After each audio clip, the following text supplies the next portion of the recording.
உமக்குமே இல்லை. நான் சொன்னால் கூட அது ஓகே தான் இருக்கும்.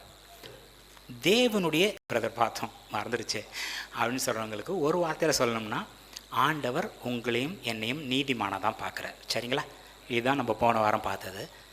இந்த வாரம் பார்க்குறது அதோட continuation. It will match exactly sequel, அதோட வெர்ஷன் 2ங்கிற மாதிரி வச்சுக்கலாம்.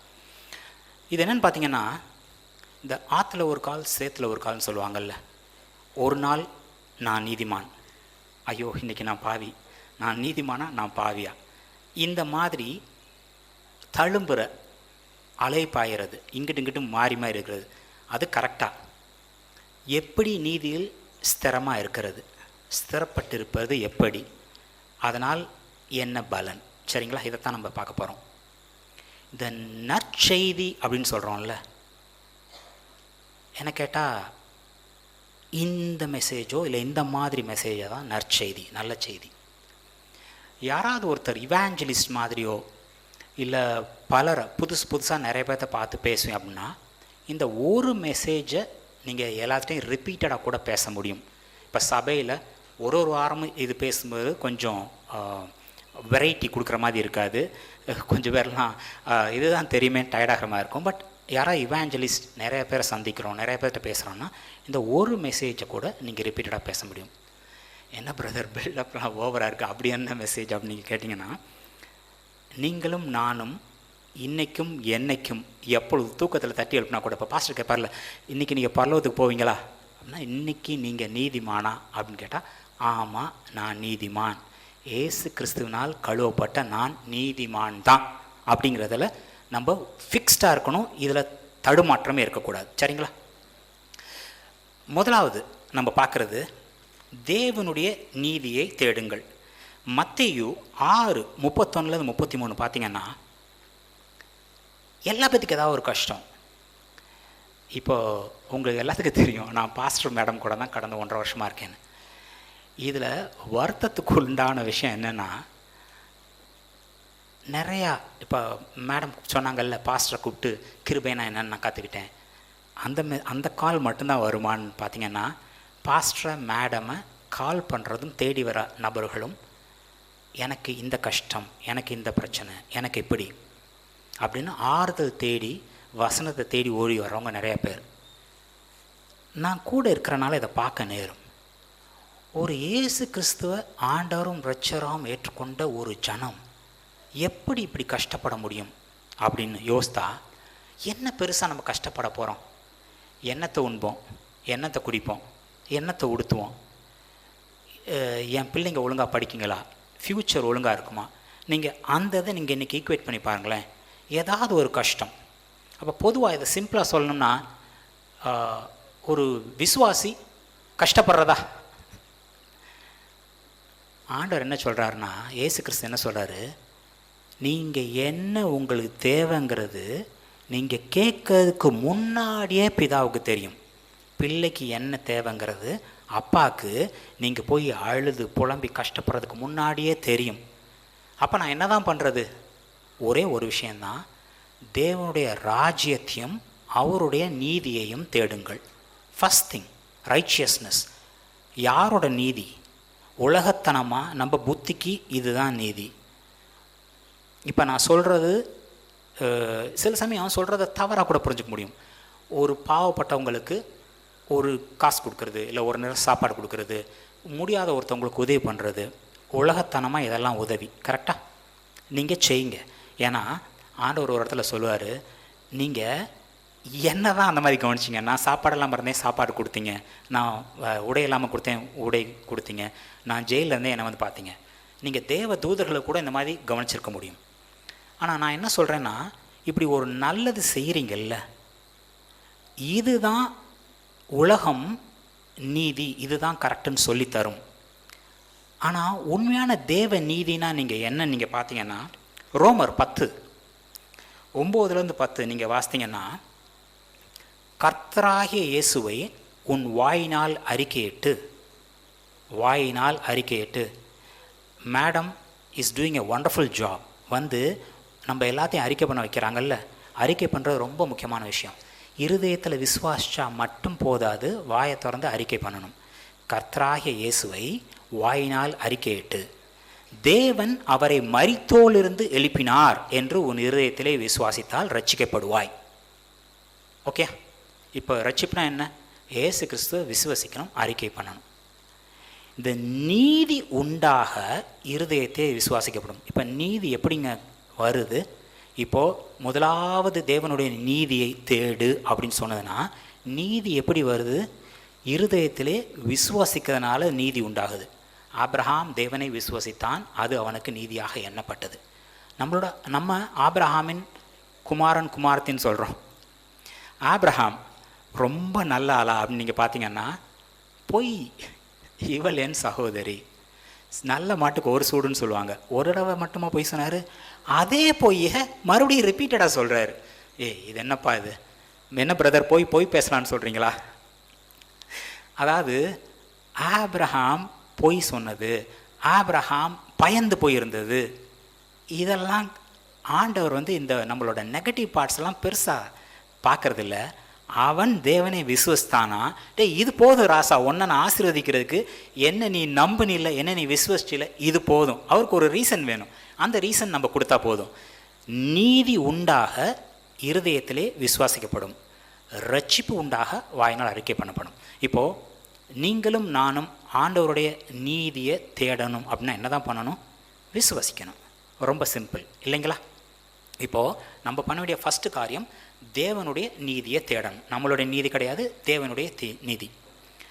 அடுத்து இது ரொம்ப ஒரு சிம்பிள் விஷயம், ஒரே ஒருத்தருடைய கீழ்ப்படியாமை. யாருடைய கீழ்ப்படியாமை? ஆதாமோட கீழ்ப்படியாமை. இன்றைக்கி நம்மன்னு சொல்ல முடியாது, இன்றைக்கி நம்ம நீதிமான். ஏசு கிறிஸ்துவ ஆண்டவரும் இரட்சகராக ஏற்றுக்கொள்கிறதுக்கு முன்னாடி நம்ம பாவிகள் இல்லையா?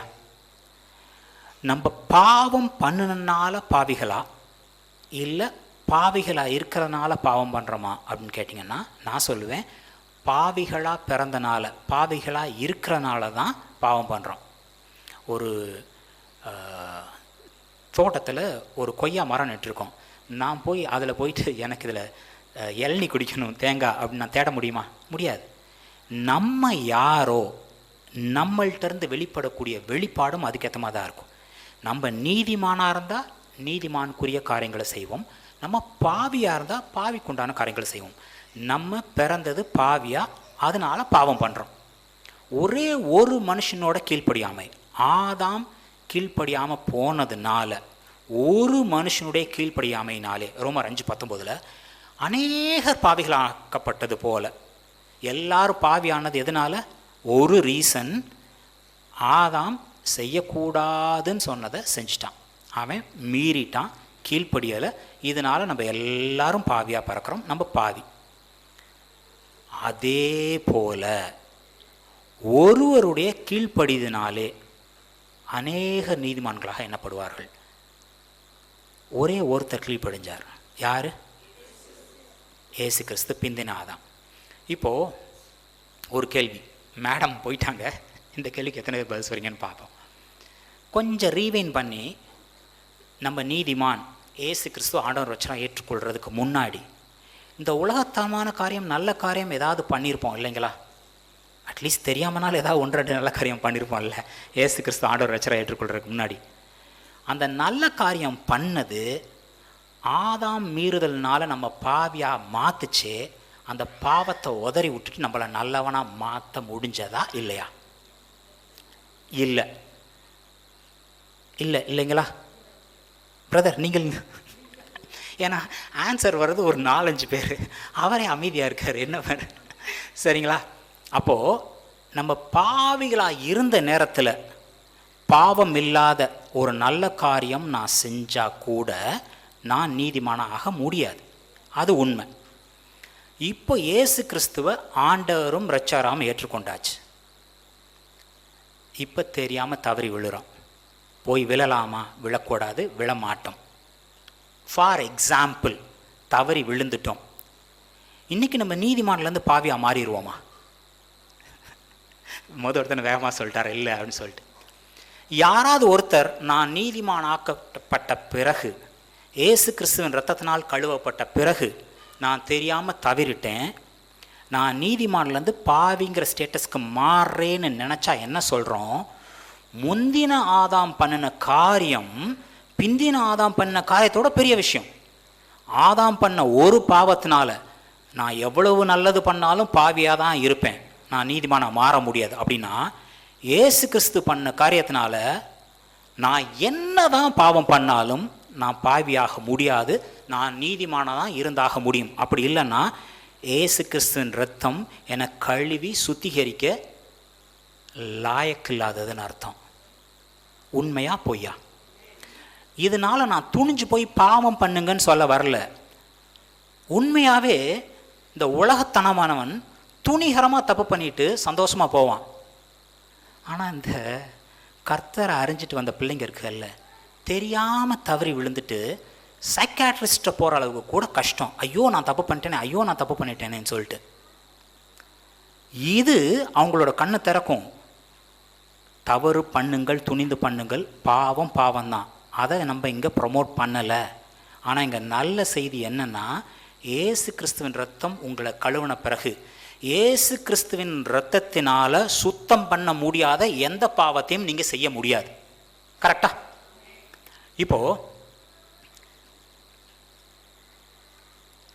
ரோமர் 5:3-23-24 நீங்கள் பார்த்தீங்கன்னா, எல்லோரும் பாவம் செய்து தேவ மகிமை அற்றவர்களாக ஆனாங்களாம். எல்லாரும் பாவம் செய்து தேவ மகிமை அற்றவர்களாக ஆனார்கள். அவங்களுக்கெல்லாம் கிருபை எப்படி கிடைச்சது? இலவசமாய் கிடைத்தது.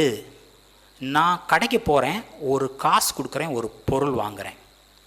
இந்த கிருபை எப்படி உங்களுக்கும் எனக்கும் கிடைச்சதுன்னா, ஏதோ நம்ம செஞ்சு, ஏதோ நம்ம குவாலிஃபை ஆகி ஓட்டப்பந்தயத்தில் ஓடி ஃபஸ்ட் ப்ரைஸ் வாங்கி நல்லா படித்து, இந்த கிருபைங்கிறது இலவசமாக கிடைச்சது.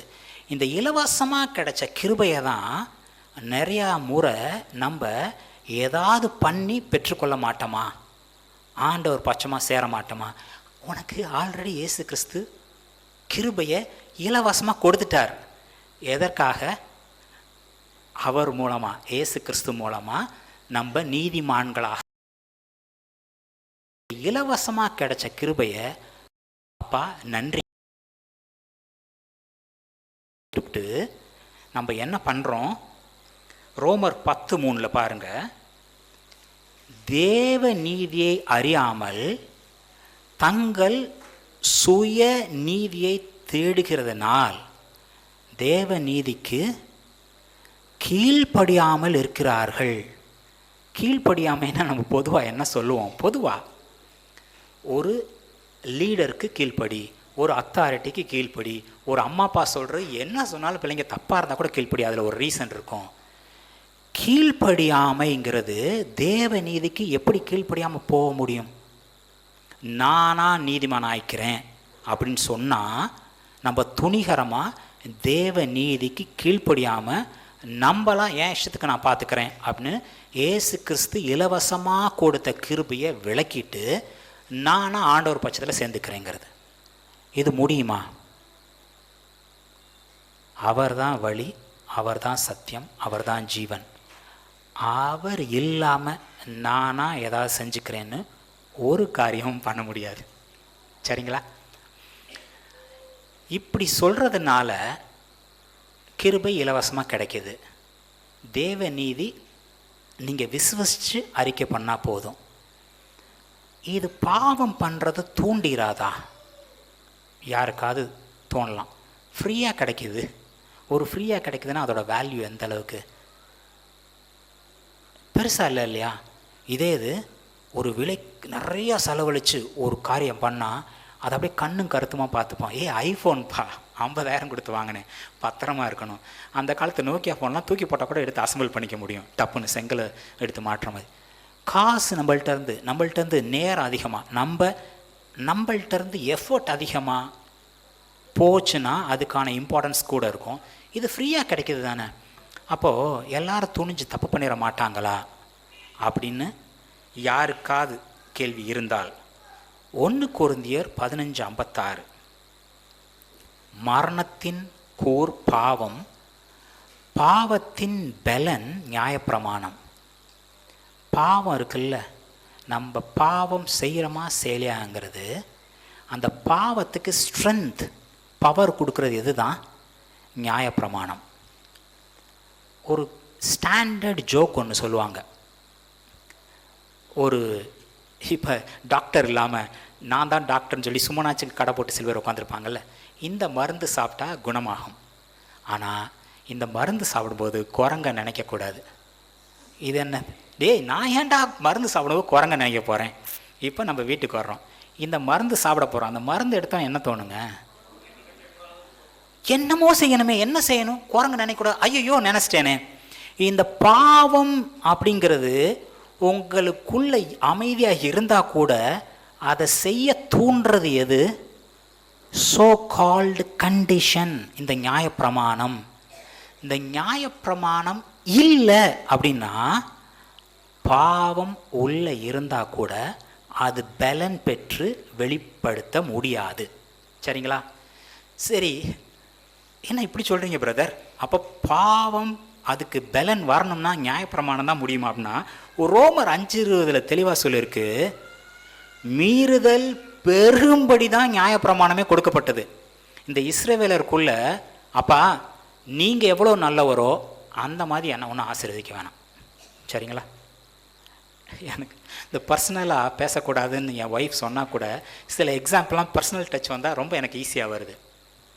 டேனி இருக்கான் இல்லையா, எனக்கு ஒரு பையன் ஒரு பொண்ணு. டேனி சொல்லுவான், அப்பா நீ எனக்கு நீயா எதுவும் செய்ய வேணாம், நான் எனக்கு ஒரு கிஃப்ட்டுன்னு ஒன்று கொடு, நான் பாடம் படிக்கிறேன், ஃபஸ்ட் ரேங்க் எடுக்கிறேன், அதுக்கு நீ என்ன பண்ணுவ? ஒரு பேனா இல்லை எனக்கு ஒரு மீன் ஏதாவது ஒன்று வாங்கி கொடு, நான் இது செஞ்சேன்னா எனக்கு இது கொடு. இது கிருபை கிடையாது. ஒரு லா பேசுகிறான். காலையில் 9 மணிக்கு நீ வா என் தோட்டத்தில் வேலை பார், உனக்கு கூலி தர்றேன். அந்த மாதிரி அவன் என்கிட்ட டீல் பேசுகிறான். ஜெசிகா இருக்குல்ல என் பொண்ணு, அதெல்லாம் கிடையாது. நீ என் அப்பா, நான் உன் பொண்ணு, நான் என்ன செய்வேன்னு இல்லை, எனக்கு இது வேணும், எனக்கு இது தா. யோசித்து பார்த்தா டேனி பண்ணுறதெல்லாம் நல்லது மாதிரி தெரியும், ஜெசிகா பண்ணுறதெல்லாம் கொஞ்சம் மன உளைச்சல் கொடுக்குற மாதிரி தான் தெரியும். சாதாரண அப்பா ஜெசிகாவை இம்மி அளவு கூட நேசிக்கிறது என்னால் குறைய முடியல. இதில் டேனி சண்டைக்கு வருவான், ஏன்பா நான் கஷ்டப்பட்டு சம்பாதிக்கிறதெல்லாம் இவள் ஃப்ரீயாக சம்பாரிச்சிட்டு போயிடுறான் அப்படின்னு சொல்லிட்டு. இது உண்மை.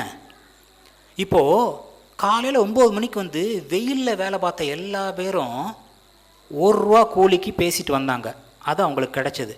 சாயங்காலம் பெல் அடிக்கிறதுக்கு முன்னாடி வேலை முடிஞ்சுப்பான்னு அப்போ ஒருத்தன் உள்ளே வர்றான், அவனும் ₹1 கூலி வாங்குறான். அப்போ டீல் பேசினவன் நினச்சிப்பான் நம்மளுக்கு நிறையா கிடைக்கும்னு சொல்லிட்டு. ஆனால் உண்மை என்ன?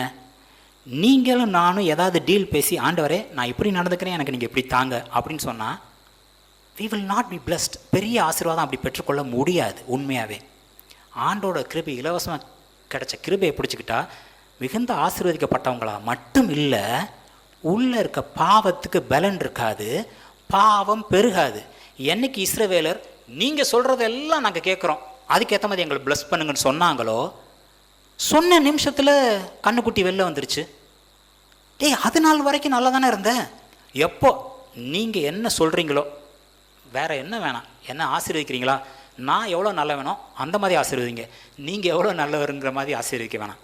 உங்கள் பிரமாணம் இல்லை ஏன் முறமா ஆசீர்வதிங்கன்னு சொல்லும் போதே மீறுதல் வெளில வந்துடுது. அப்போ நியாயப்பிரமாணம் கொடுக்கப்பட்டதே மனுஷன் எந்த அளவுக்கு மீறுதல் உடையவன், அந்த மீறுதல் பெருகும்படியாதான். இப்போது நான் கட்டளையின் படி அல்ல, ஆண்டவரே உங்களுடைய கிருபையின் படி வர்றேன், இப்போது பாவத்துக்கு பலன் இல்லை, மீறுதல் பொங்காது. சரிங்களா? இன்னும் சிம்பிளாக சொல்லணும்னா ரோமன் 6:14, நீங்கள் நியாயப்பிரமாணத்துக்கு கீழ்ப்பட்டிருக்காமல் கிருபைக்கு கீழ்ப்பட்டிருக்கிறபடியால் பாவம் உங்களை மேற்கொள்ள மாட்டாது. யாருக்காவது ஒரு டவுட்டு, நான் நியாயப்பிரமாணத்தை விட்டு எனக்கு கண்டிஷன் கிடையாது, ஆண்டவர் என்னை நேசிக்கிறார், ஃப்ரீயாக கிருபை கிடச்சிருச்சு, நான் துணிஞ்சு ஓடி போய் நினச்சி எதனாலும் பண்ணிக்கலாம்னு நீங்கள் நினச்சிங்கன்னா, இந்த 3 வசனமும் தெளிவாக விளக்குது. நியாயப்பிரமாணம் தான் மீறுதல் பெரும்படியாக, பாவத்துக்கு பலன் கொடுக்கும்படியாக வந்தது. நியாயப்பிரமாணத்துக்கு கீழே இல்லாமல் கிருபைக்கு கீழ் இருந்தீங்கன்னா பாவம் உங்களை மேற்கொள்ள மாட்டாது. நீங்கள் நீதிமானாக தான் இருந்து ஆக முடியும். கரெக்டுங்களா? அடுத்து இது ரொம்ப இன்னும் ஒரு பாம் ஷெல் போடுற மாதிரி. இவ்வளோ நேரம் நியாயப்பிரமாணம் வேணாம், கிருபை. நியாயப்பிரமாணம் என்னவா? மரணத்துக்கு ஏதுவான ஊழியம். என்ன பிரதர், மரணத்துக்கு ஏதுவான ஊழியமா? பைபிள் அதுதான் சொல்லுது. நீங்கள் 2 கொரிந்தியர் 3:6-11 வாசித்தீங்கன்னா சில விஷயங்கள் மட்டும் நான் இங்கே ஹைலைட் பண்ணியிருக்கேன். நீங்கள் நோட் பண்ணிக்கோங்க. 30 நிமிஷத்துக்குள்ளே வைன் பண்ணணுங்கிறதுக்காக நீங்கள் நோட் பண்ணிக்கோங்க. 2 கொரிந்தியர் 3:6-11. இந்த புதிய உடன்படிக்கை பழைய உடன்படிக்கை அப்படின்னு இருக்கு இல்லையா? இந்த புதிய உடன்படிக்கை எழுத்து, கற்பலகையில் எழுதின எழுத்து கிடையாது, ஆவிக்குரியதாக இருக்கிறது. சரி, எழுத்து கொல்கிறது, ஆவியோ உயிர்ப்பிக்கிறது. எழுத்து கொல்லுமா? மோசே 10 கட்டளையை வாங்கிட்டு கீழே இறங்கி வர்றான். வந்தோன்னே எத்தனை 1000 பேர் செத்தாங்கன்னு நீங்கள் பாருங்கள். சரியா? மோசையும் ஆரோனும் லேவியரும் சேர்ந்து தான் வெட்டி கொண்டு போட்டாங்க. அப்படின்னா எல்லா பேரும் அங்கே முடிஞ்சு போயிருப்பாங்க. 3000க்கு மேற்பட்ட ஆள்கள். எழுத்து கொள்கிறது. அந்த எழுத்து எதுனா, நம்ம கற்களில் எழுதப்பட்டிருந்த மரணத்துக்கு ஏதுவான ஊழியம். அந்த ஊழியம் எப்படிப்பட்ட ஊழியமா? ஜீவனை கொடுக்கக்கூடிய ஊழியம் இல்லையாம், மரணத்துக்கு ஏதுவான ஊழியமா. இப்போ மோசே இறங்கி வந்தப்ப 2 விஷயம் பார்க்குறோம். முக்காடு போட்டிருப்பான். எதனால் முக்காடு போட்டிருந்தான் மோசே? மோசையோட முகம் பிரகாசமாக இருந்தது. அந்த பிரகாசத்தை மற்றவங்க பார்க்குறனால ஏதாவது பிரச்சனையா என்ன? பிரகாசமாக இருந்தால் இருந்துட்டு போதேன், அப்புறம் ஏன் முக்காடு போடணும்? அந்த பிரகாசம் குற்றம் பிடிக்கிற பிரகாசமாக இருந்தது. இப்போ மோசே இறங்கி வர்றான். ஓன் தப்பு, ஓன் தப்பு, ஓன் தப்பு, ஓன் தப்பு, நீ பண்ணுற தப்பு, குற்றம் பிடிக்கிற ஊழியமாக இருந்தது. 1. 2வது, அந்த பிரகாசம் மங்கிற பிரகாசமாக இருந்தது. இப்போது நீங்கள் ஒருத்தரை பார்க்குறீங்க, இவர் சொல்கிறதான் கரெக்டுப்பா அப்படின்னு சொல்கிறீங்க. வரும்போது ரொம்ப பிரைட்டாக இருக்கார். ஒரு நாள் கழிச்சு பார்க்கும்போது இன்னும் கொஞ்சம் டல்லாக இருக்கார். இன்னும் ஒரு 2 நாள் போனால் ஃபுல் ஆள் வத்தலும் தொத்தலமாக இருக்கார். அவர்கிட்டே ஆள் சரியில்லை போல இருக்கே அப்படிங்கிற மாதிரி தோணும். இந்த பிரகாசம் மங்கிற பிரகாசம். ஸோ 1 குற்றம் பிடிக்கிற பிரகாசம், 2வது இது டிமினிஷிங், அழிந்து போகிற பிரகாசம், நிலைத்து நிற்கிற பிரகாசம் இல்லை. இப்போது எழுத்து கொள்கிறா இருக்கிறது. மோசையை வாங்கிட்டு வந்தாலும் 3000 பேர் செத்தான்.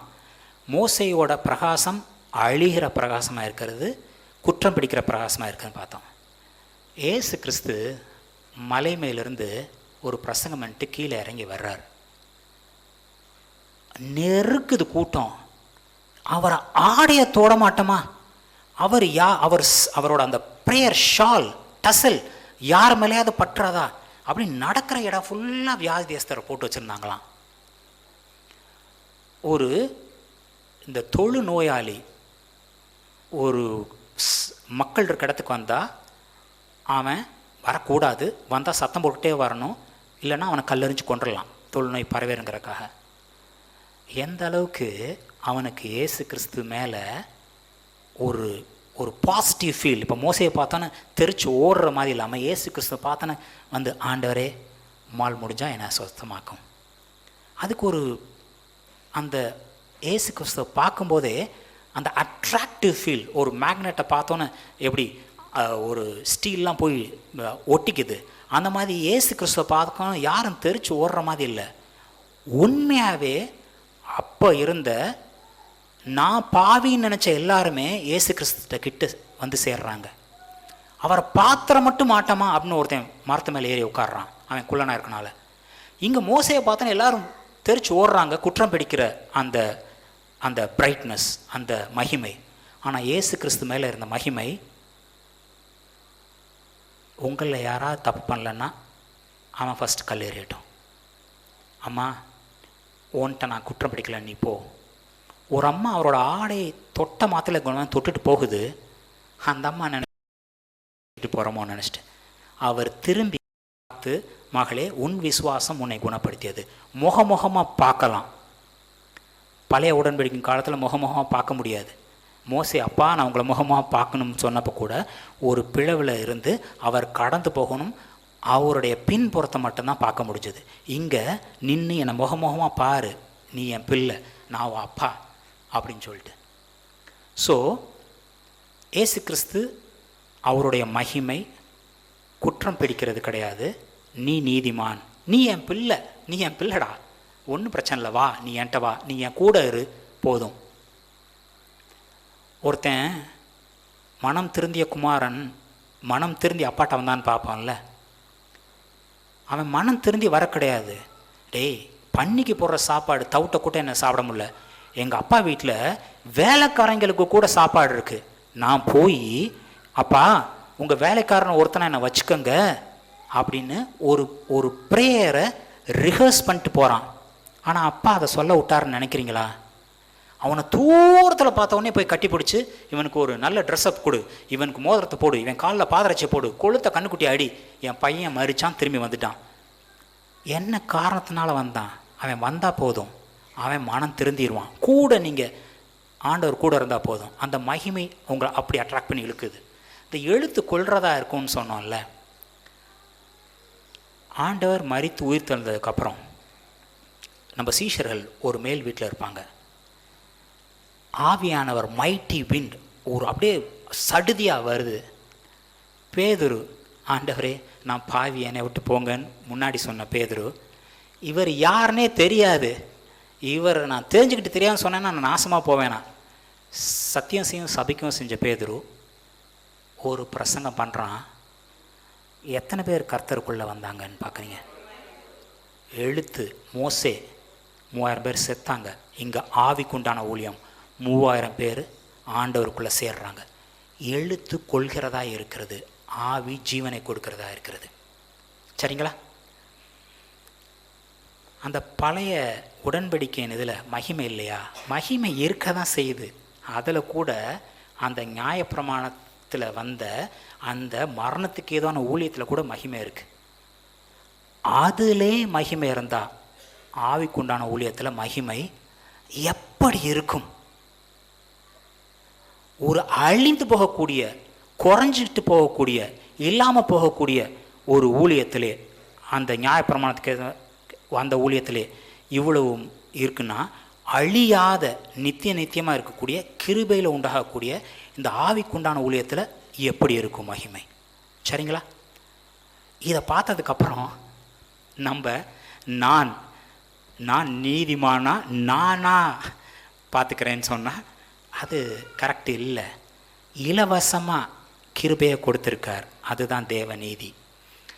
இந்த தேவ நீதியில் ஸ்திரப்பட்டிருந்தா, பிரதர் தொடங்கும் போது கவலை, என்னத்தை சாப்பிட்றது, என்னத்தை குடிக்கிறது, என் பொண்டாட்டி எப்படி, என் பிள்ளை எப்படி, எதிர்காலம் எப்படி இருக்கும், இதை பற்றி தானே பிரதர் பேச ஆரம்பித்தோம்னா, இப்படி நீதியில் ஸ்திரப்பட்டு இருந்தால் என்ன ஆகும்? ஏசாயா 54:13-14, நான் நீதிமான், நான் ஆள் மட்டும் ஸ்ட்ராங் இல்லை, என் பேஸ் மட்டும் ஸ்ட்ராங் தான், நான் தேவனுடைய நீதியில் நிற்கிறேன், கிருபையை இலவசமாக கிடைச்ச கிருபையை பிடிச்சிட்டு நான் நித்தியமாக நீதிமானாக நிற்கிறேன்னு நினைக்கிறவங்க கொடுமைக்கு தூரமாவாய். அப்படி நீதிமானாக இருக்கிறவங்களுக்கு கொடுமை ஒன்றும் நடக்காது, ஒன்றுக்கும் கவலைப்படாமல் இருப்பேன். நான் சொன்னேன்ல, பாஸ்டர் கூப்பிட்டு பாஸ்டர் இப்படி பாஸ்டர், கவலைப்பட வேண்டிய அவசியமே இல்லை. நீங்கள் நீதிமான், ஏசு கிறிஸ்துவின் கிருபையினால், ஏசு கிறிஸ்துவின் இரத்தத்தினால் கழுவப்பட்டு நான் நீதிமானாக இருக்கேன்னா கொடுமைக்கு தூரமாக தான் இருப்பீங்க, திகிலுக்கு தூரமாக தான் இருப்பீங்க, உங்களை அது ஒன்றும் அணுகாது, நீங்கள் கவலைப்படாமல் தான் இருப்பீங்க. அதுக்கு வசனம், பிள்ளையை பற்றியா கவலைப்படுறீங்க? உன் பிள்ளைகளெல்லாம் கர்த்தரால் போதிக்கப்பட்டிருப்பார்கள், போய் திண்டுக்கல்லே பெஸ்ட்டு ஸ்கூல் எது, காலையில் 6 மணிக்கு கொண்டு போய் விட்டுறேன், 10 மணி வரைக்கும் வச்சு என் பிள்ளைங்களை படிக்க வச்சு எப்படியாவது உயர்த்திருங்கன்னு எவனோ ஒருத்தன் கையில் போய் கொடுக்க மாட்டீங்க. நீங்கள் ஆண்டவர் யாருன்னு காமிப்பீங்க. ஆண்டவர் உங்கள் பிள்ளைய போதிப்பார். உங்கள் பிள்ளைகள் கர்த்தரால் போதிக்கப்பட்டிருப்பார்கள். உங்களுடைய பிள்ளைகளின் சமாதானம் பெரிதாக இருக்கும். ஒரு அப்பா அம்மாவோட ஆசை என்ன? என் பிள்ளைக சமாதானமாக சந்தோஷமாக இருக்கணும்னு பார்க்குறது மட்டும்தான். அப்படியே இந்த வாரம் உங்களுக்கு எக்ஸசைஸ், சங்கீதம் 128. என் பொண்டாட்டி என் பிள்ளைன்னு கவலைப்பட வேண்டிய அவசியம் இல்லை. ஒரே ஒரு வார்த்தை, கர்த்தருக்கு பயப்படுகிற மனுஷன் இவ்விதமாய் ஆசீர்வதிக்கப்பட்டிருப்பான். நான் கர்த்தருக்குள்ள ஆசீர்வதிக்கப்பட்ட மனுஷனாக இருந்தால் என் மனைவி வீட்டோரங்கள் கணிதரும் திராட்சை செடியை போல் இருப்பாள். அவளை பற்றி நான் கவலைப்பட வேண்டிய அவசியம் இல்லை. அவள்கிட்ட போய் அம்மா இது பண்ணு, இப்படி பண்ணு, இப்படி இருன்னு நான் சொல்ல வேண்டிய அவசியம் இல்லை. நான் ஆசீர்வதிக்கப்பட்ட மனுஷனாக இருந்தால் என்னுடைய மனைவி ஆசீர்வதிக்கப்பட்டிருப்பாள். பையனுக்கு பெண் யாராவது தேடுறவங்க இருந்தீங்கன்னா, உங்கள் பையன் கர்த்தருடைய நீதியில் நிற்கிறானா, உங்கள் பையன் கர்த்தரால் ஆசீர்வதிக்கப்பட்டிருக்கானான்னு பாருங்கள். ஆட்டோமேட்டிக்காக அழகான பொண்ணு தான் வரும். எப்படிப்பட்ட பொண்ணாக இருந்தாலும் அழகாக மாறிடும். ஒரு சாராள் 100 வயசான பாட்டியை ராஜாக்கள் விரட்ட மாட்டாங்க. உண்மை இல்லைங்களா? ஆபிரகாமோட ஆசீர்வாதம் சாரால அவ்வளவு அழகியாக அவ்வளவு இளமையாக மாற்றி விட்டுருக்கு. இன்றைக்கி பையனுக்கு பெண் பார்க்குறவங்க பிள்ளை அழகாக இருக்கணும். நம்ம பையனை கர்த்தருக்குண்டான நீதியில் கர்த்தருக்குண்டான ஆசீர்வாதத்தில் வச்சா ஆட்டோமேட்டிக்காக என்ன தான் ஆகும்? பெண் அப்படிப்பட்ட பெண்ணாக தான் இருக்க முடியும். ஏன்னா கர்த்தருக்குண்டான ஆசீர்வதிக்கப்பட்டவனோட ஆசீர்வாதத்தில் ஒரு பார்ட்டு, உன் மனைவி வீட்டவர்கள் கணிதம் திராட்சை செடியை போல் இருப்பாள். உன் பிள்ளைகள் உன் பந்தியை சுற்றிலும் ஒளி கன்றுகளை போல் இருப்பார்கள். எதனால? நீ கர்த்தருடைய நீதியில் நிற்கிற கர்த்தரால் ஆசீர்வதிக்கப்பட்ட மனுஷன் நீ. அட்லீஸ்ட் ஒரு முறை தலை சீவுறதுக்கு கண்ணாடியை பார்ப்போமா? என் பையன் தலையை சீவ மாட்டான். அவங்க தாத்தா பிடிச்சி ஆயில் அப்ளை பண்ணி தலை சீவிட்டாதான். ஆனால் ஜென்ரலாக நான் பார்க்குற வரைக்கும் தலையில் முடி இருக்கோ இல்லையோ ஒரு பாக்கெட்டில் ஒரு சீப் வச்சு ஈவன் ஆண்கள் கூட சீவிட்டு இருக்க நான் பார்த்துருக்கேன். அட்லீஸ்ட் ஒரு முறை கண்ணாடியை பார்த்து தலை சீவுறது உண்டு இல்லைங்களா? அட்லீஸ்ட் ஒரு முறை. ஏசு கிறிஸ்துவின் இரத்தத்தால் கழுவப்பட்ட நான் நீதிமான் அப்படின்னு டெய்லி ப்ரொக்ளைம் பண்ணுங்க. சகல ஆசீர்வாதமும் உங்களை தொடராது. It will hunt you down. ஆசீர்வாதம் உங்கள் மேலே ஏறி அடித்து போட்டு போகும். வேறு வழியே இல்லை. கர்த்தரால் நீதிமானாக்கப்பட்டவன் இப்படி ஆசீர்வாதமாக இருந்து தான் ஆகணும். வேறு வழியே இல்லை. சரிங்களா? நீங்களும் நானும் be blessed. இன்றைக்கு தேவன் நமக்கு கொடுத்திருக்கிற ஆசீர்வாதங்களை சுதந்தரிப்பது பற்றி, தேவன் நமக்கு கொடுத்திருக்கிற ஆசீர்வாதங்களை சுதந்தரிப்பது பற்றி நாம் சுதந்தரிக்கணும். இதில் நாம் மட்டும் அதை செஞ்சிட முடியுமா? செய்யவே முடியாது. தேவன் மட்டும் செஞ்சிட முடியுமா? செய்யவே முடியாது. தேவன் பார்த்து இந்த ஆசீர்வாதத்தெல்லாம் தந்துடுறேன்டா வாங்கிக்க அப்படின்னு நம்மகிட்ட கொடுக்க மாட்டேன்றார். அங்கே வச்சிருக்கிறேன் எடுத்துக்கன்றார். இந்த கொடுத்துட்றேன் வாங்கிக்கன்னு சொல்லாமல் வச்சிருக்கேன் எடுத்துக்கன்றார். என்ன வித்தியாசம்? இந்த கொடுத்துறேன் வாங்கிக்கன்றதை விட்டுட்டு வச்சிருக்கேன் எடுத்துக்கன்னா, அப்போ கொடுக்கறது ஒரு வேலை, எடுக்கிறது ஒரு வேலை. கிருபையும் விசுவாசமும் சேர்ந்து வேலை செய்கிறது. இப்போ எபேசியர் 2வது அதிகாரத்தில் எபேசியர் 2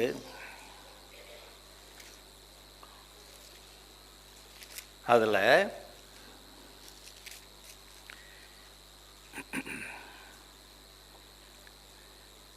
7, 8, 9, 10 3 வசனங்களையும் பார்த்துடலாம். நீங்கள் பைபிள் எடுத்து பாருங்கள். இதை நான் ஸ்க்ரீனுக்கு கொண்டு வரல. எபேசியர் 2, 7, 8, 9, 10. கிறிஸ்து இயேசுவுக்குள் நம்மை அவரோட கூட எழுப்பி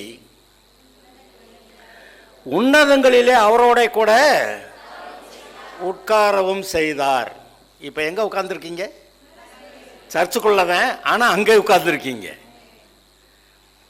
கிருபையினாலே விசுவாசத்தை கொண்டு ரட்சிக்கப்பட்டீர்கள். இது உங்களால் உண்டானதல்ல, இது தேவனுடைய கிருபையினாலே விசுவாசத்தை கொண்டு ரட்சிக்கப்பட்டீர்கள்.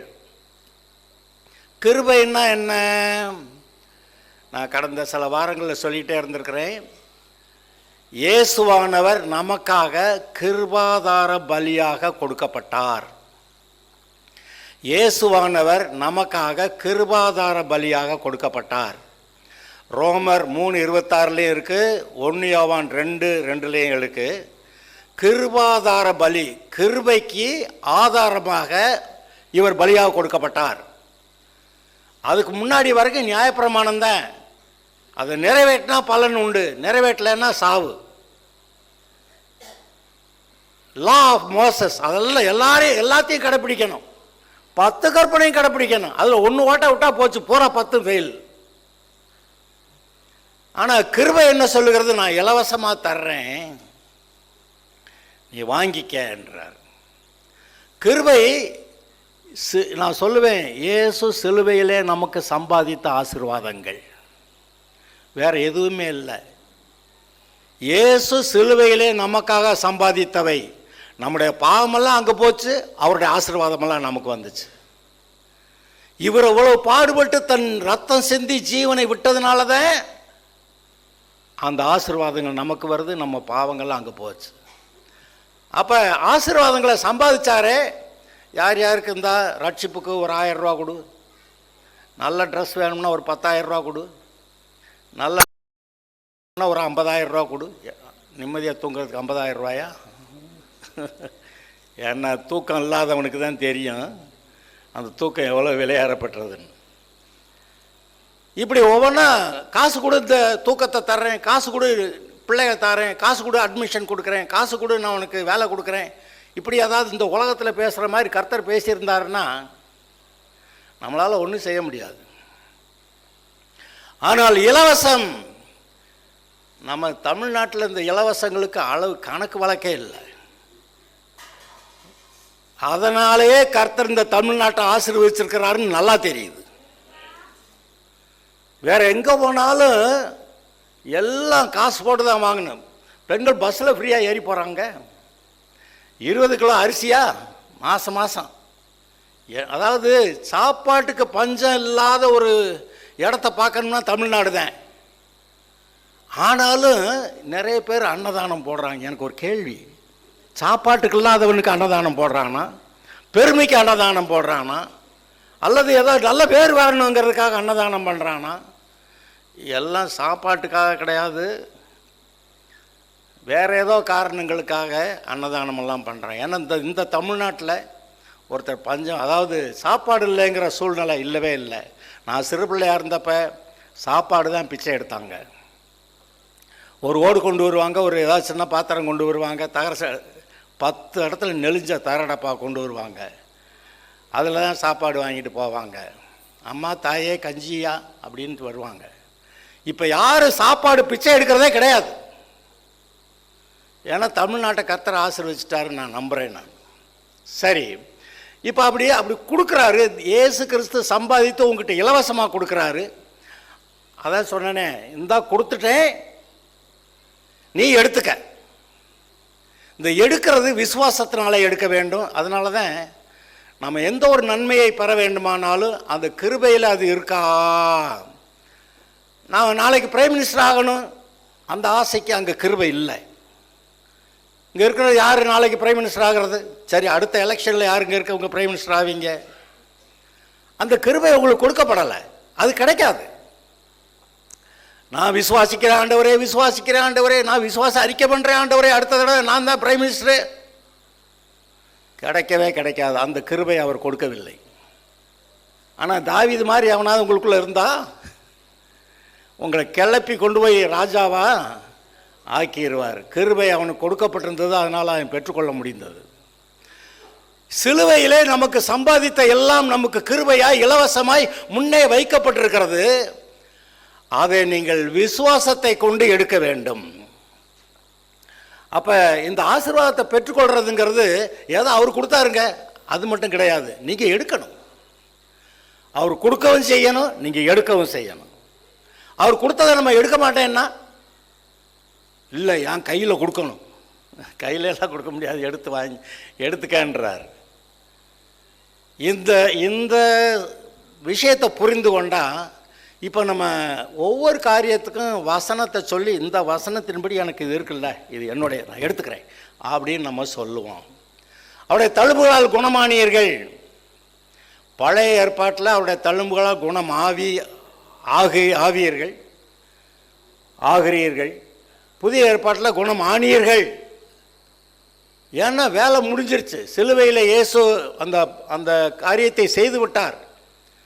அங்கே சுகத்துக்கான கிரயத்தை செலுத்தி விட்டார். அதனால் போன வாரம் சொன்னேன், இப்பொழுது நான் சுகமாக இருக்கிறேன். இந்த விசுவாசம் நாளைக்கு சுகமாகறத பற்றி பேசவே இல்லை. விசுவாசம் இப்பொழுது சுகமாகிறதை பற்றி பேசுகிறது. நவ் ஃபெய்த் இஸ், இப்பொழுது விசுவாசம் நம்பப்படுகிறவைகளின் உறுதியும் காணப்படாதவைகளின் நம்புறான். அது எப்படியா மனசில் தெரியுது, எனக்கு கிடச்சிருதுன்னு, எனக்கு தெரியுது நான் சுகமாகிட்டேன்னு, எனக்கு தெரியுது நாளைக்கு வர வேண்டிய பணமெல்லாம் வந்துடும்னு, எனக்கு தெரியுது என் பிள்ளை சுகமாகும்னு, எனக்கு தெரியுது என் பிள்ளைக்கு நல்ல மாப்பிள்ளை கிடைக்கும், பொண்ணு கிடைக்கும்னு, எனக்கு தெரியுது எனக்கு என் பிள்ளைக்கு நல்ல வேலை கிடைக்கும், நல்ல சம்பாத்தியம் கிடைக்கும், என் பிள்ளை நற்குணசாலியார், எனக்கு தெரியுது. தெரியலன்னா அறிக்கைக்கு போயிடணும். அறிக்கைக்கு போய் இதை உண்டாக்குற கர்த்தாவே, விசுவாசத்தை துவக்குகிறவரும் அதை நிறைவேற்றுகிறவரும் ஐயா கர்த்தாவே, நான் உண்மை பிடிச்சிக்கிறேன், இந்த வசனத்தை பிடிச்சிக்கிறேன், இது இப்படி ஆக கிடவுது அப்படின்னு அதை பிடிக்கணும். பிடிச்சா கிடைக்கும். இந்த விசுவாசத்தோடு கூட அவரிடத்துல இருக்க வேண்டும். இப்போ இந்த முதல் ஸ்லைட் போட்டு விடுங்க.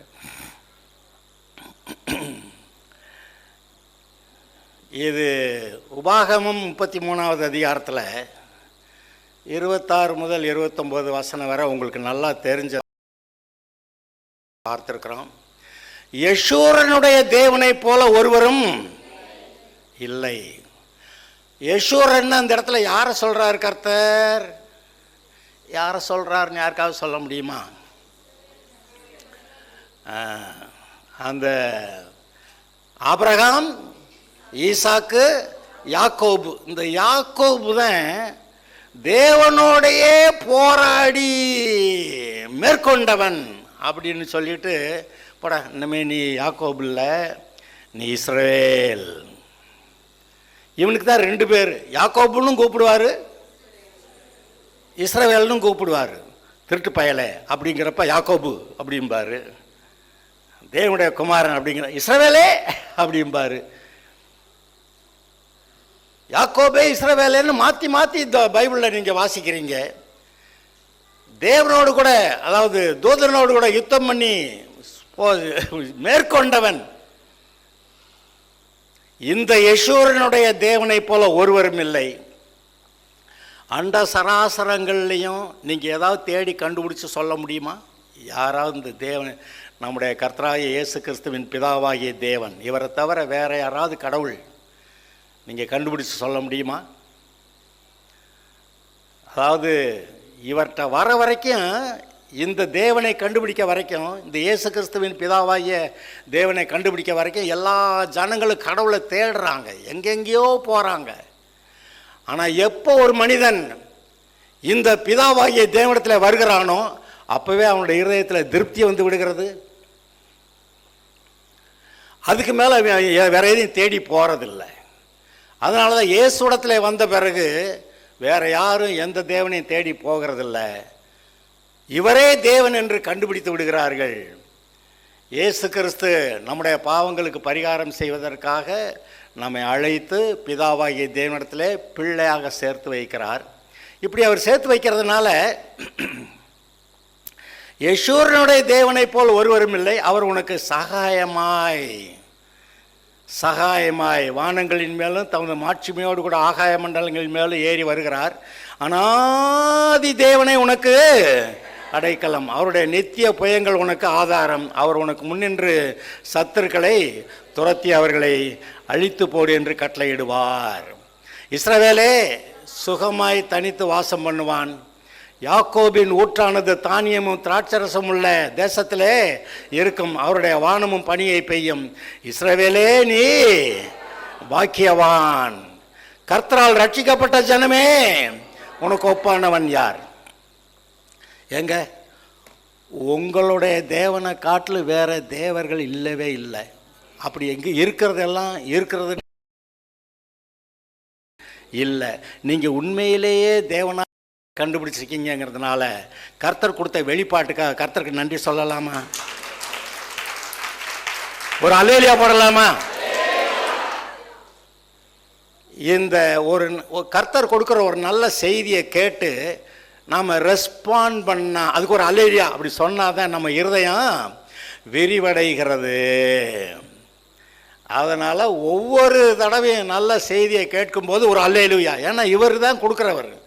அவருக்கு ஒரு நன்றி சொல்லலாமா? ஒவ்வொரு தடவையும் ஒரு நன்றி சொல்லலாமா? என்ன சொல்ல? நன்றின்னு சொல்லுவோம், இல்லாட்டி அல்லேலூயான்னு சொல்லுவோம். அல்லேலூயா. ஆமாம். இஸ்ரவேலே நீ பாக்கியவான். நீ பாக்கியவான்னு சொன்னதுனால, நீங்கள் பாக்கியவான்கள் இருக்கிறதுனால கர்த்தருக்கு நன்றி சொல்லலாமா? அல்லேலூயா. இஸ்ரவேலே நீ பாக்கியவான். கர்த்தரால் ரட்சிக்கப்பட்ட ஜனமே. ரட்சிக்கப்பட்டிருக்கீங்களா? ரட்சிக்கப்பட்டு இதில் ஒரு மேன்மை இருக்கிறதுங்க. அதாவது அவன் நான் பெரிய பராக்கிரமசாலி, நான் ரொம்ப படிச்சிருக்கேன், ரொம்ப சம்பாதிச்சிருக்கேன், பெரிய அதிபதியாக இருக்கேன், அதில் எல்லாம் நீங்கள் ஒன்றும் மேன்மை பாராட்ட வேண்டாம், பெருமை பாராட்ட வேண்டாம். ஆனால் நானே தேவன் என்று நீ அறிந்திருக்கிறது நிமித்தம் நீ மேன்மை பாராட்டு அப்படின்னு எழுதியிருக்கிறார். நீங்கள் தேவனை அறிஞ்சிருக்கீங்களா? அந்த வெளிப்பாட்டை கர்த்தர் கொடுத்தாரா? கர்த்தருடைய பிள்ளையா இருக்கீங்களா? கர்த்தருக்கு ஸ்தோத்திரம் சொல்லலாமா? அல்லேலூயா. சரி, இப்போ அடுத்த ஒரு பாயிண்ட்டுக்கு போகிறோம். கர்த்தருடைய தாசனாகிய மோசே மரித்த பின்பு கர்த்தர் மோசேயின் ஊழியக்காரனான நூனின் குமாரனாகிய யோசுவாவை நோக்கி, என் தாசனாகிய மோசே மரித்து போனான். இப்பொழுது நீயும் இந்த ஜனங்களும் எல்லாரும் எழுந்து இந்த யோர்தானை கடந்து இஸ்ரவேல் புத்திரருக்கு நான் கொடுக்கும் தேசத்துக்கு போங்கள். நான் கொடுக்கும் தேசத்துக்கு போங்கள். மோசையை பற்றி தெரியும். எப்பேற்பட்ட விசேஷமான அழைப்பினால் அழைக்கப்பட்டவன். பார்வோனும் அவனுடைய சேனைகளும் அந்த எகிப்து தேசமும் அந்த பாவமும் அவைகளில் பிடியிலே கிடந்த இஸ்ரவேல் ஜனங்களை மீட்டெடுக்கிறது சுலபமான காரியம் அல்ல. ஆனால் பாபிலோனுக்கு சிறைப்பட்டு போனவங்கள சுலபமாக விடுவிச்சிட்டார் கர்த்தர்.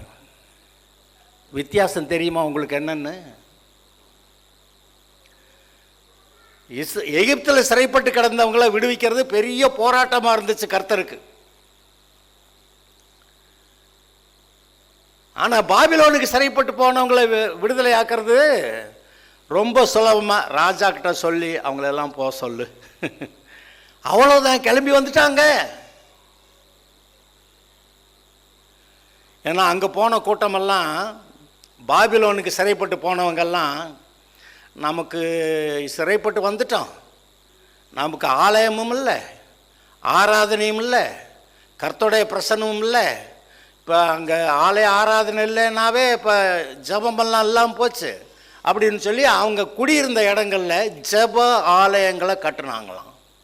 கர்த்தரை தான் ஆராதிப்போம். எகிப்துக்கு போனவங்க கர்த்தரை தான் ஆராதிப்பேன்னு சொல்லலை.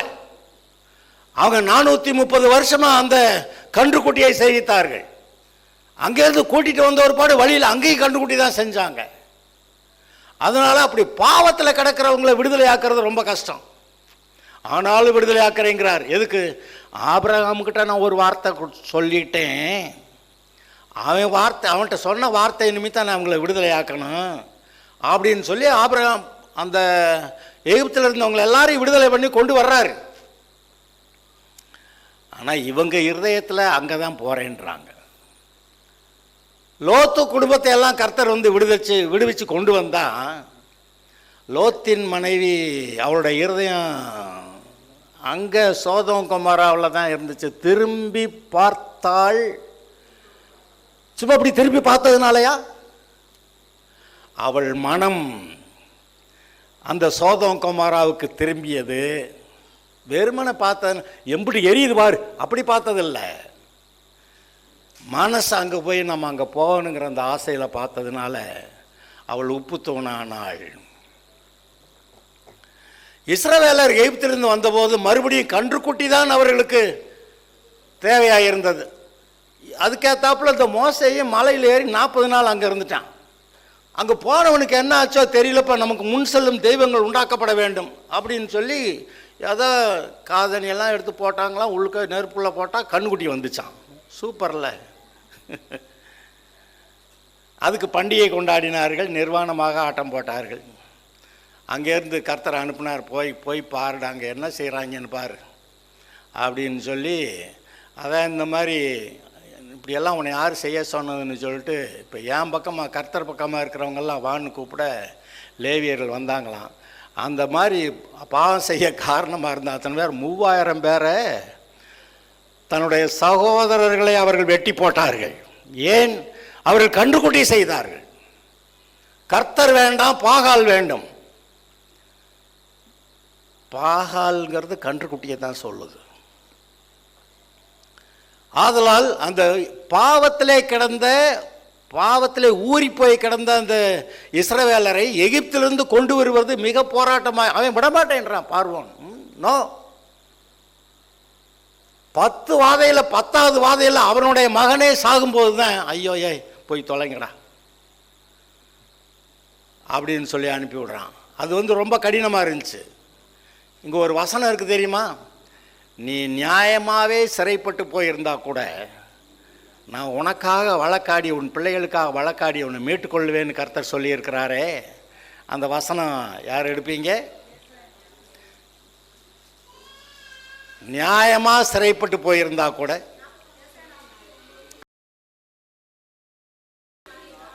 24, 25 யாராவது ஒருத்தர் சத்தமாக வாசிங்க. பராக்கிரமன் கையில் இருந்து கொள்ளை பொருளை பறிக்கக்கூடுமோ, அல்லது நீதியாய் சிறைப்பட்டு போனவர்களை விடுவிக்க கூடுமோ என்றாலும் இதோ பராக்கிரமன் கையில் இருந்து பராக்கிரமனால் சிறைப்படுத்தப்பட்டவர்களோ விடுவிக்கப்படுவார்கள். பலவந்தனால் கொள்ளையிடப்பட்டதும் விடுதலையாக்கப்படும். உன்னோடு வழக்காடுகிறவர்களோடே நான் வழக்காடி உன் பிள்ளைகளை ரட்சித்துக் கொள்வேன். உன்னை ஒடுக்கினவருடைய மாம்சத்தை அவர்களுக்கே தின்ன கொடுப்பேன். இங்க பாருங்க, யாராவது இக்கட்டில் விடுதலை ஆகாமல் இருக்கீங்களா? உங்களுக்காக வழக்காடி உங்களை விடுதலையாக்குற, உங்களை பிள்ளைகளை விடுதலையாக்குற தேவன் உங்களுக்கு உண்டு. கரங்களை தட்டி கர்த்தருக்கு நன்றி சொல்லலாமா?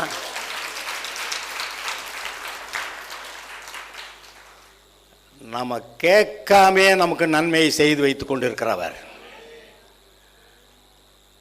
அவர் அவ்வளோ பெரிய ஒரு அழைப்போடு கூட மோசையை அழைத்தார். அவன் தான் அந்த காரியங்களை செய்ய முடிஞ்சு. அவன் சொல்கிறான், பார்வோன்ட்டு இஸ்ரவேலரை விடுதலை ஆக்கிறதாவது அதுக்கு வேற யாராவது அனுப்புங்கன்றான். ஏன்னா இவன் அங்கே இருந்த ஆள், அந்த தேசத்தோடைய சட்டத்திட்டங்கள், மிலிட்டரி, ஆர்மி எல்லாம் அவனுக்கு நல்லா தெரியும். யாரும் போய் இந்த மாதிரி விடுதலையாக்க முடியாது, வேற யாராவது அனுப்புங்கன்றான். ஆனால் கர்த்தர் சொல்கிறாரு, நீ தான் போகணும். ஆனால் நான் ஒரு காரியத்தை உன்னோட சேர்த்து கொடுத்து விட்றேன். இந்த கோல் உன் கையில் இருக்குது பார்த்தியா? உன் கையில் இருக்க கோல் பார்த்தியா? அது வரைக்கும் அது ஆடு மேய்க்கிறவன் கோல். ஆனால் அன்று முதல் அது கர்த்தருடைய கோல். விளக்குச்சா? அது வரைக்கும் அது ஆடு மேய்க்கிறவனுடைய கோல். ஆனால் கர்த்தர் அனுப்புறது போது அந்த நிமிஷத்துலேருந்து அது கர்த்தருடைய கோலாய் மாறிற்று. அங்கே போட்டால் சர்ப்பம் வருகிறது, அந்த சர்ப்பங்களை எல்லாம் விழுங்கி விட்டது. அந்த கோல் எடுத்து அந்த நைல் நதி தண்ணீரை தொடுறான், நைல் நதி ரத்தமாகிறது. ஒவ்வொரு இடத்துல இந்த கோலை வைத்து கொண்டு அந்த வேலைகளை செய்கிறார்கள். அங்கே பெரிய அற்புதங்கள் நடந்தன. ஆனால் இப்போ சொன்னது போல் பாபிலோனுக்கு சிறைப்பட்டு போனவர்கள் மனம் திரும்பி இருந்தார்கள். அங்கே ஜெப ஆலயங்களை கட்டினார்கள், கர்த்தரை ஆராதித்தார்கள். இன்னொரு விஷயம், அசீரியாவுக்கு சிறைப்பட்டு போன ஜனம் திரும்பி வந்ததாக பைபிளில் போடலை. ஏன்னா அவங்க போகிறதுக்கு முன்னாடியே அந்த ஓய்வு நாள் அனுசரிக்கிறத விட்டுட்டாங்களாம். ஓய்வு நாளை அனுசரிக்கிறத விட்டால் என்ன அர்த்தம்? கர்த்தரை விட்டுட்டாங்கன்னு அர்த்தம். அப்போ கர்த்தரை விட்டுட்டாங்க, எங்கேயோ போனாங்க, அப்படியே ஒரே போக்க போயிட்டாங்க. ஆனால் பாபிலோனுக்கு போனவங்க கர்த்தர் தான், ஏதோ நாங்கள் தப்பு பண்ணால் மாட்டிக்கிட்டோம், இப்போ நாங்கள் கர்த்தரை நோக்கி கூப்பிடுறோம், கர்த்தரை நோக்கி கூப்பிட்டாங்களா கர்த்தர் அவங்கள அனுப்பி விடுறாரு. இப்படி விடுதலையாக்குகிற தேவன் எங்க சொல்லும் பார்க்கலாம், விடுதலையின் தேவன்.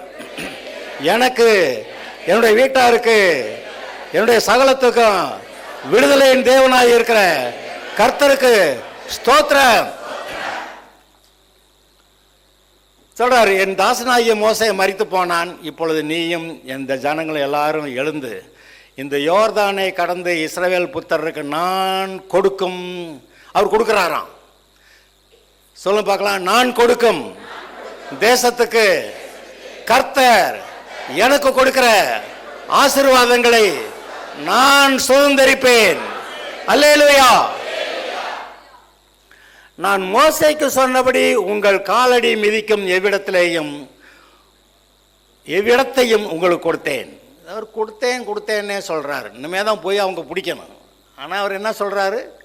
கொடுத்துட்டேன்னே சொல்றாரு.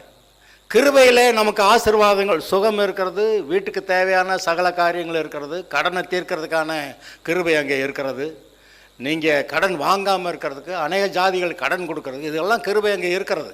நம்ம அதெல்லாம் கண்டுக்கிறாமல் இந்த உலகத்தார் மெத்தட்லேயே போகிறதுனால வர்ற பிரச்சனை அது. நம்ம கடன் வருகிறது, பிரச்சனை வருது. நீங்கள் பார்ப்போம், எவ்விடத்தையும் உங்களுக்கு கொடுத்தேன், உங்கள் காலடி மிதிக்கும் எவ்விடத்தையும் உங்களுக்கு கொடுத்தேன். ஏன் இந்த வார்த்தையை சொல்கிறாரு? ஆபிரகாம்கிட்ட சொல்லியிருந்தார், உன் சந்ததிக்கு இந்த தேசத்தை கொடுப்பேன், நீ நடந்து திரி, இந்த தேசம் எங்கெல்லாம் நடந்து திரியிறியோ நீ உன் காலடி போடுற எல்லாத்தையும் நான் உன் சந்ததிக்கு கொடுப்பேன். அல்லேலூயா. ஆபிரகாமுடைய ஆசீர்வாதம் அவன் சந்ததிக்கு வந்துச்சு. இன்றைக்கும் ஆபிரகாமுடைய ஆசீர்வாதம் உங்களுக்கு எங்களுக்கு இயேசு கிறிஸ்து மூலமா. அல்லேலூயா. அதுக்கு ஒரு அல்லேலூயா சொல்லலாமா? ஆபிரகாமுக்கு கொடுக்கப்பட்ட ஆசீர்வாதம் இயேசு கிறிஸ்து மூலமாய் எனக்கு சொந்தமாயிற்று. ஒரு வகையில் பார்த்தாக்கா அப்பா அம்மாக்கள் சொத்து சம்பாதிச்சு வச்ச மாதிரி, வீடும் ஆஸ்தியும் பெற்றோரால் வரும் சுதந்திரம் மாதிரி, இந்த எல்லாமே அங்கேருந்து ஆரம்பித்து ஆபிரகாம்கிட்டேருந்து இயேசு கிறிஸ்துக்கிட்ட போய் இயேசு கிட்ட இருந்து நம்மகிட்ட வருது. இதுதான் ரூட்டு, ப்ராப்பர் சேனல். வேற வழியெல்லாம் கிடையாது. நானே வழியும் சத்தியமும் ஜீவனுமாய் இருக்கிறேன். சரி, வனாந்தரமும் இந்த லீபனோனும் தொடங்கி எல்லையை சொல்றார், இஸ்ரவேல் தேசத்தோட எல்லை. வனாந்தரமும் இந்த லீபனோனும் தொடங்கி ஐப்ராத்து நதியான பெரிய நதி மட்டுமுள்ள ஏத்தியரின் தேசம் அனைத்தும், சூரியன் அஸ்தமிக்கிற திசையான பெரிய சமுத்திரம் வரைக்கும் உங்கள் எல்லையாயிருக்கும். நீ உயிரோடு இருக்கும் நாளெல்லாம் ஒருவனும் உனக்கு முன்பாக நீ புடின்றாரு. பிடிக்கிறப்ப உயிரோடு ஒருவனும் உனக்கு முன்பாக எதிர்த்து நிற்பதில்லை. நான் மோசையோடு இருந்தது போல உன்னோடு இருப்பேன், உன்னை விட்டு விலகுவதும் இல்லை, உன்னை கைவிடுவதும் இல்லை. அல்லேலூயா. கை தட்டலாம் அவருக்கு. அல்லேலூயா. மோசையோடு இருந்தது போல உன்னோடு இருப்பேன், நான் உன்னை விட்டு விலகுவதும் இல்லை, உன்னை பலனோடு திடமானாயிரு. என்ன சொல்றாரு? ஆமா, இதுல பயந்து போகக்கூடாது. கர்த்தர் உங்களோட கூட இருக்கிறாருன்னு நினச்சிங்கன்னா பயப்பட மாட்டீங்க. கர்த்தரை காணோம் அப்படின்னாக்க அவ்வளோதான், நம்ம பல்டி அடிச்சிடுவோம். நிறைய பேர் அவங்க ஆராதிக்கிற அந்த தெய்வங்கள் நல்ல தெய்வங்கள் அல்லன்னு அவங்களுக்கு தெரியும். இடையில ஏதாவது சொன்னாதான் நல்லா இருக்கும் போது. உலகத்தில் நிறைய பேருக்கு அவங்க ஆராதிக்கிற தெய்வங்கள் நல்ல தெய்வங்கள் அல்லன்னு தெரியும். இந்த சொராஸ்ட்ரியன் அப்படின்னு ஒரு மதம், அந்த மதத்தில் இருக்கவங்க மட்டும்தான் சௌராஷ்டிரா அந்த வார்த்தையிலிருந்து வருது. இவங்க மட்டும்தான் தெய்வங்களில் ஒரே ஒரு நல்ல தெய்வம் இருக்குது, மீதியெல்லாம் நல்ல தெய்வம் இல்லைன்னு கண்டுபிடிச்சு அவங்க மதத்தில் எழுதி வச்சுருக்காங்க. அப்புறம் உலகத்தில் எல்லா பக்கம் போய் பார்த்தீங்கன்னாக்க நல்ல தெய்வமோ கெட்ட தெய்வமோ கும்பிட்ருவோம். எனக்கு என்னத்தான் பிரச்சனை, அது வந்து நான் கும்பிடலைன்னா அடிக்க வருது. நான் கும்பிட மாட்டேன்னா நாளைக்கு போய் கல்லறையில் எனக்கு அங்கே பொங்க வைக்கணும் பார்த்துக்க. கனவுல வந்து சொல்லுது, நீ அங்கே பொங்க வைக்கல, நான் உனக்கு பொங்க வச்சிருவேன். என்னத்துக்கு வம்பு? ஒரு தேங்காய் என்ன 2 தேங்காய் வெட்டி அங்கே வச்சு என்ன பொங்க வைக்கணுமோ வச்சுட்டு போயிடுறேன், ஆளை விடியா. அப்படி சொல்கிற உலக மக்கள் ஏகப்பட்ட பேர். சத்தியத்துக்கு நிற்கிறவர்கள் உங்களை மாதிரி என்ன மாதிரி கொஞ்சம் பேர். உங்களுடைய தேவன், என்னுடைய தேவன் சத்தியவரர், நீதி உள்ளவர், பரிசுத்தர். அவர் கொடுக்கிற ஆசீர்வாதத்தை பெற்றுக்கொள்ள பலம் கொண்டு திடமனதாயிரு. இந்த ஜனத்தின் பிதாக்களுக்கு நான் கொடுப்பேன் என்று ஆணையிட்ட தேசத்தை நீ இவர்களுக்கு பங்கிடுவாய். இன்றைக்கு நீங்கள் ஒரு யோசுவா மாதிரி நினச்சி உங்கள் மூலமாக உங்கள் வீட்டாருக்கு, உங்களுடைய பக்கத்தில் இருக்கிறவங்களுக்கு யாருக்கெல்லாம் கர்த்தர் ஒரு ஆசீர்வாதம் கொடுப்பேன்னு சொன்னாரோ அதை உங்கள் மூலமாய் கொடுப்பார் என்பதை நினச்சி பார்க்குறீங்களா? அல்லேலூயா. கர்த்தருக்கு நன்றி சொல்லலாம், கைகளை தட்டி நன்றி சொல்லலாம். சொல்லும் பார்க்கலாம். நான் உதவாக்காரன்னு நினச்சேன் ஆண்டவரே, நான் உதவாக்காரன்னு நினச்சேன். ஆனால் என்னை கொண்டு நான் ஆசீர்வதிக்கப்படுறதும் இல்லை, என் வீட்டார் ஆசீர்வதிக்கப்படுறது மட்டும் இல்லை, இன்னும் நிறைய பேர் என் மூலமாக நீர் ஆசீர்வதிக்கிறீர்னு நினச்சி பார்க்குறீங்களா? அதுக்கு ஒரு நன்றி சொல்லலாமா? ஒரு அல்லேலூயா சொல்லலாமா? அல்லேலூயா. அதை நல்லா புரிந்து நீங்கள் உதவாக்காரன் இல்லை, ஏன்னா ஒன்றும் இல்லை, தூசி குப்பை அதெல்லாம் சொல்கிறேன், அதெல்லாம் இல்லை. நீங்கள் விசேஷமானவர்கள், கிறிஸ்துவுக்குள் தேவனுடைய நீதியாக இருக்கிறீர்கள். உங்களை பக்கத்தில் உட்கார வச்சிருக்கிறாரு. உங்களுடைய சத்துருக்களையெல்லாம் உங்கள் பாதபடியாக்கி போடுவேன்னு சொல்கிறாரு. அப்புறம் உங்களை சார்ந்தவர்களுக்கு நீங்கள் நன்மைகளை கொடுக்கக்கூடிய ஆட்களாக இருப்பீர்கள். இந்த யோசுவா யுத்தம் பண்ணி அந்த தேசங்களை பிடிச்சு இஸ்ரவேலர் போய் குடியேறும்படி செய்தான். அல்லேலூயா. அதுபோல நானும் செய்வேன். சொல்லுங்க, அதுபோல நானும் செய்வேன். என்னை சார்ந்திருக்கிற கர்த்தருடைய பிள்ளைகளுக்கு அந்த நன்மை உண்டாகும்படியாய் கர்த்தர் என்னை பயன்படுத்துவார். சரி, என் தாசனாகிய மோசே உனக்கு கற்பித்த நியாயப்பிரமாணத்தின்படியெல்லாம் செய்ய கவனமாயிருக்கும்படிக்குன்னா, இது எப்படி? வாக்கு தத்தங்களையெல்லாம் தியானிக்க கவனமாயிருக்கும்படிக்கு பலம் கொண்டு திடமனதாயிரு. நீ போகும் இடமெல்லாம் புத்திமானாய் நடந்து கொள்ளும்படிக்கு அதை விட்டு வலது இடதுபுறம் விலகாதிருப்பாயாக. இந்த நியாயப்பிரமாண புஸ்தகம் உன் வாயை விட்டு பிரியாதிருப்பதாக. இதில் எழுதியிருக்கிறபடியெல்லாம் செய்ய கவனமாயிருக்கும்படி இரவும் பகலும் அதை. பைபிளை படிக்கிறப்ப உன்னை நாசமாக்குவேன், கொல்லுவேன் அப்படிங்கிற வார்த்தையெல்லாம் உங்களுக்கு இல்லை. அதெல்லாம் யாருக்கு? புறஜாதிகளுக்கு, தேவனை ஆராதிக்காதவர்களுக்கு, தேவனை விட்டு விலகி போகிறவங்களுக்கு, தேவனுடைய சத்துருக்களுக்கு. அவர்களுக்கு நியாயத்தீர்ப்பை பற்றி பேசுகிறப்ப அதெல்லாம் சொல்லியிருப்பார்.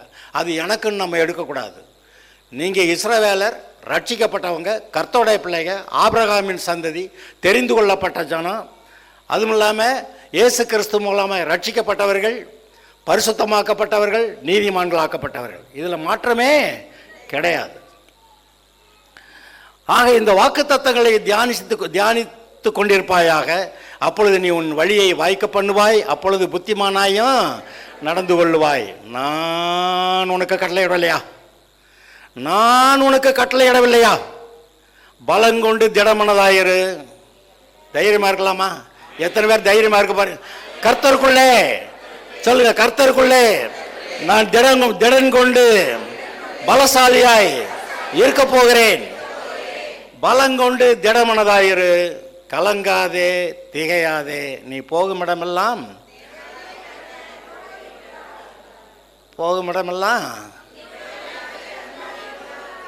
சொல்லுங்க, நான் போகும் இடமெல்லாம் என் தேவனாய கர்த்தர் என்னோடு இருக்கிறார். எனக்காக காரியங்களை வாய்க்க பண்ணுகிறார். நான் ஆசீர்வதிக்கப்பட்டிருப்பேன்.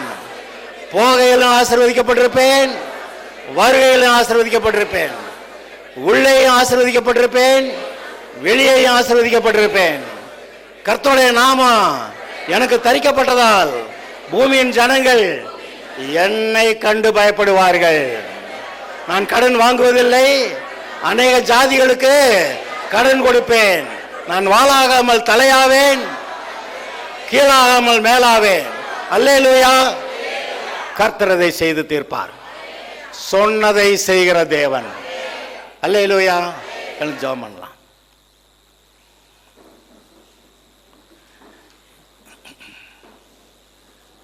ஆராதனை முடிந்த உடனேயே வாலிபர் கூட்டம் இருக்கிறது.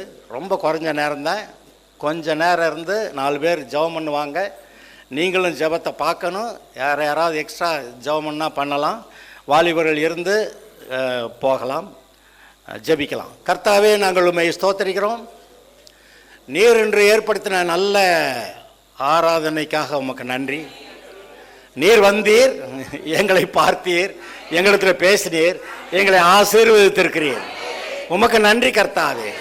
நாங்கள் வருங்காலங்களிலே நாங்கள் பலனடைந்து இயேசுவுக்கு சாட்சியாக வானத்துக்குரிய ஆசீர்வாதத்தையும் பூமிக்குரிய ஆசீர்வாதத்தையும் உடையவர்களாக, உம்முடைய நாமத்தினாலே அற்புதங்களை செய்கிறவர்களாக, இயேசுவே வழி என்று மற்றவர்களுக்கு அறிவிக்கும்படி சாட்சிகளாக இருப்போம். நன்றி கர்த்தாவே. ஆசீர்வதியும் உம்முடைய கிருபைக்கு ஒப்புவிக்கிறேன். நடத்தும் இயேசுவின் நாமத்தில் வேண்டுகிறோம் பிதாவே.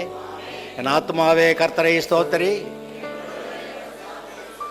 என் ஆத்மாவே கர்த்தரை ஸ்தோத்திரி, அவர் செய்த சகல பாரங்களையும் மறவாதே. கர்த்தராகிய இயேசு கிறிஸ்துவுடைய கிருபையும் பரிசுத்த ஆவியானுடைய ஐக்கியமும் வந்திருக்கிற ஒவ்வொருவரும் கூட என்றென்றும் இருப்பதாக. Okay, praise lord. God bless you.